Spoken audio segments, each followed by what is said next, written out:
Thanks very much, Tony. I thought I was going to have some new experiences here this morning. I thought that I was going to be giving the talk from behind the curtain. And of course, one of the favorite movies that we have in the United States is The Wizard of Oz. But I couldn't really deliver what the Wizard of Oz could do from behind the curtain.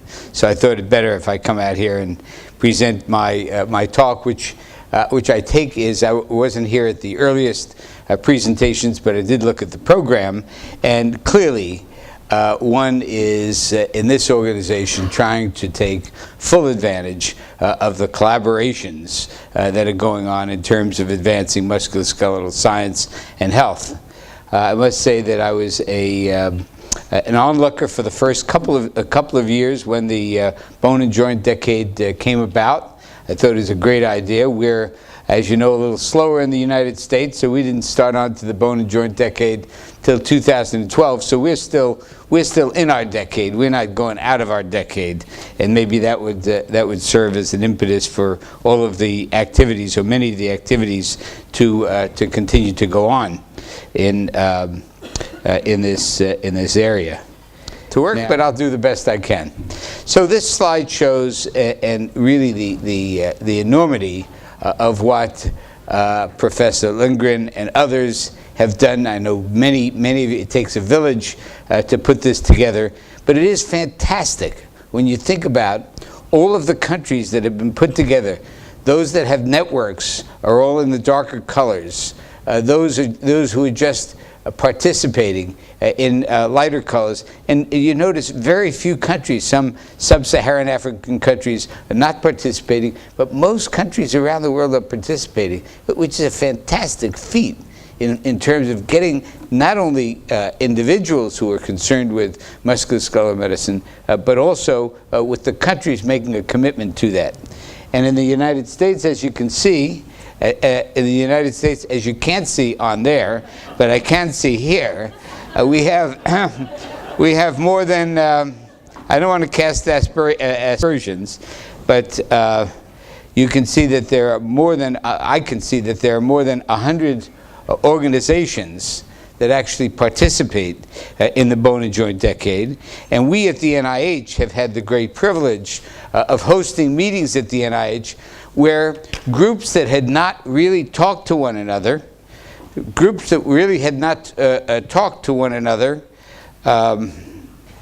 started talking to one another. So at one of our first meetings where we had the head of the NIH there, we had groups that, and I see that Josh Jacobs is here, and Regis O'Keefe, and many others from the orthopedics community. Right. Just this one, okay. So many of these organizations came together, and one of the very first things we talked about was how can we make an impact in the United States? I think, Josh, you were there at that meeting. And we talked about, I talked about some of my own experience. I happen to have two sons who are physicians who never really were exposed to musculoskeletal medicine in medical school. It's outrageous that they weren't really exposed. They were exposed to some rheumatology, very little in the way of orthopedics. Unless you wanted to be an orthopedic surgeon, you wouldn't get there. So the plan at that time was for the orthopedic groups to try to get, you know what the best way to get education into your curricula? Get the questions on the examination. If you get the questions on the examination, then it has to be taught, because no academic center wants their students to fail in one area or another. And I think that was the process. And I can't remember the man's name, but someone from the American Academy of Orthopedic Surgeons really took the bull by the horns and really went to all of the medical schools. And it is an amazing thing now. All 125 medical schools and several colleges of medicine are now participating through this effort. So this effort can singularly be identified as a success of the Bone and Joint Decade. Now, okay, so I'm going to have to look at that because it doesn't work here. So your four goals, and again, I would applaud you for using the term bone and joint decade, because although our institute is called the National Institute of Arthritis and Musculoskeletal, or musculoskeletal, whichever you like, and skin, nobody really knows. The public really doesn't know what musculoskeletal is. I mean, they really don't know. So focusing it on bones and joints, they know that. And that's often how I present our institute, because that is really where the action is. So these are the four areas that four of the original goals. I know that you've developed some others. I looked at some of the material just as I came in this morning.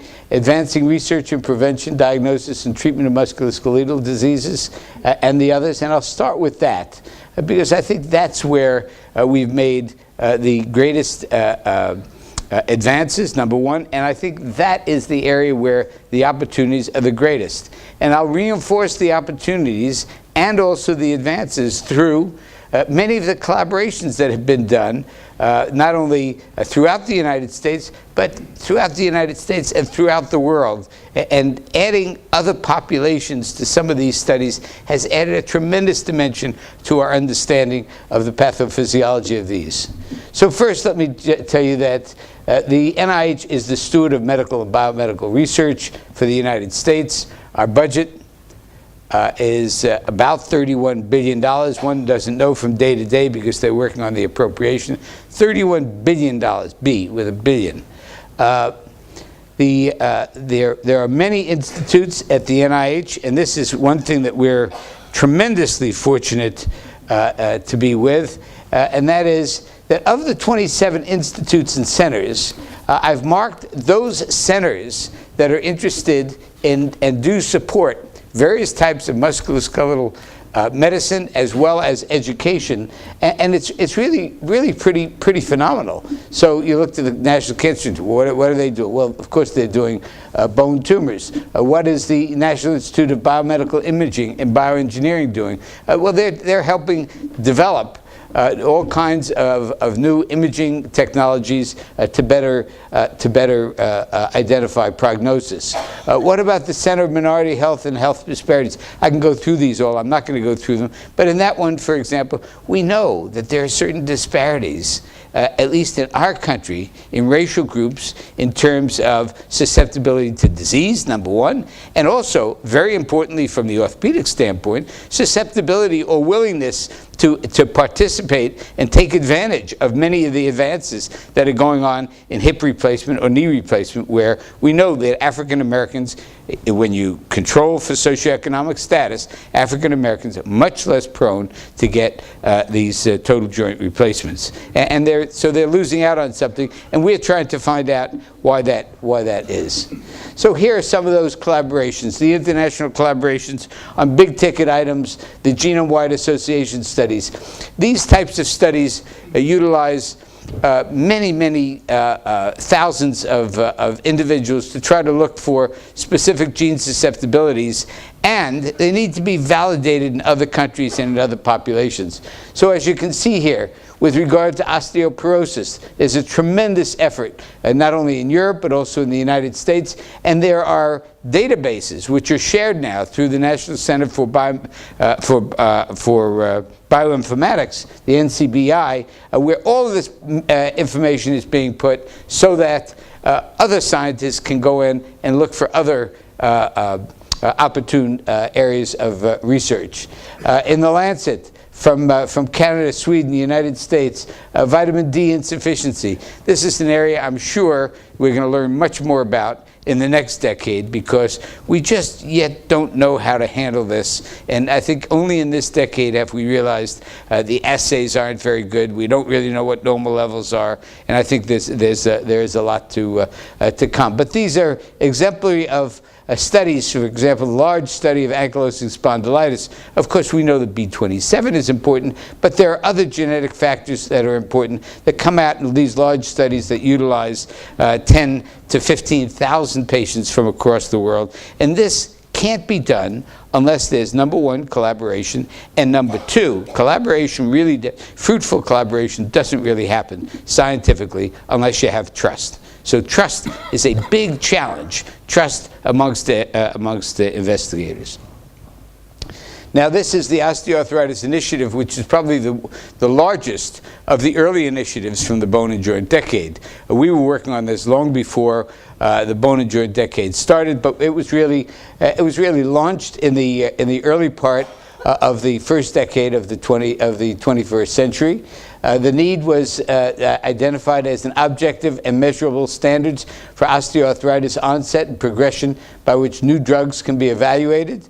Stefan Lomander came, and a few other Europeans came to help us in terms of trying to identify this. I'm sure Stefan can remember when some people in the audience said, well, we should do this for rheumatoid arthritis because once we do it, it's going to work beautifully. Well, it's taken us many, many years. We've focused on osteoarthritis. We now have, as I'll show you in the next slide, we now have a tremendous research resource which is being utilized by many, many people. So the goal is to create research resources to aid the identification and evaluation of biomarkers as candidates for surrogate endpoints. If we had useful biomarkers, not only in osteoarthritis, but in other forms of diseases, then we would be able to entice more pharmaceutical and biotech companies into this area, because these types of studies usually take very long periods of time. Without biomarkers, one can't really get that off the ground. So now this is, I said this is an international resource. We, the two leaders of this osteoarthritis initiative were myself and Richard Hodis, and we were in partnership with other NIH divisions as well as with the Food and Drug Administration and many industry collaborations. So about a third of this probably what will turn out to be $80 million effort over about 12 years. About a third of it comes from industry. And industry doesn't get one iota of advantage from this, except to say this is a resource that is pre-competitive. Everybody is looking to use this resource to identify biomarkers from this population of 5,000 individuals who, many of whom are at increased risk for osteoarthritis. So there's a computer program set up here in San Francisco. It used to be that you'd have to send a lot of these Lego type computers to San Francisco to get the data, and now the data is available much more on the through other types of lines. But you can see how many people are using this. So over 1,600 registered users from 65 countries. I would say it's almost virtually impossible to go to a meeting on musculoskeletal medicine without hearing something about from the Osteoarthritis Initiative that is informing whether it's imaging, whether it's progression of disease, whether it's post-traumatic osteoarthritis. There's something always being informed by this at any one of these national or international meetings in this area. Now, another collaboration that we have that we're very proud of is the AFFIRM. This is a Armed Forces Institute for Regenerative Medicine. As you know, unfortunately, we have lost not only many individuals to these various wars that we've had, but individuals are come back from war different than when I was in the Army. When I was in the Army, I was stationed at Walter Reed. People came back. Unfortunately, they were dead.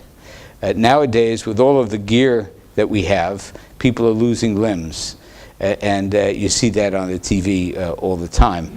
And basically, the perils of war.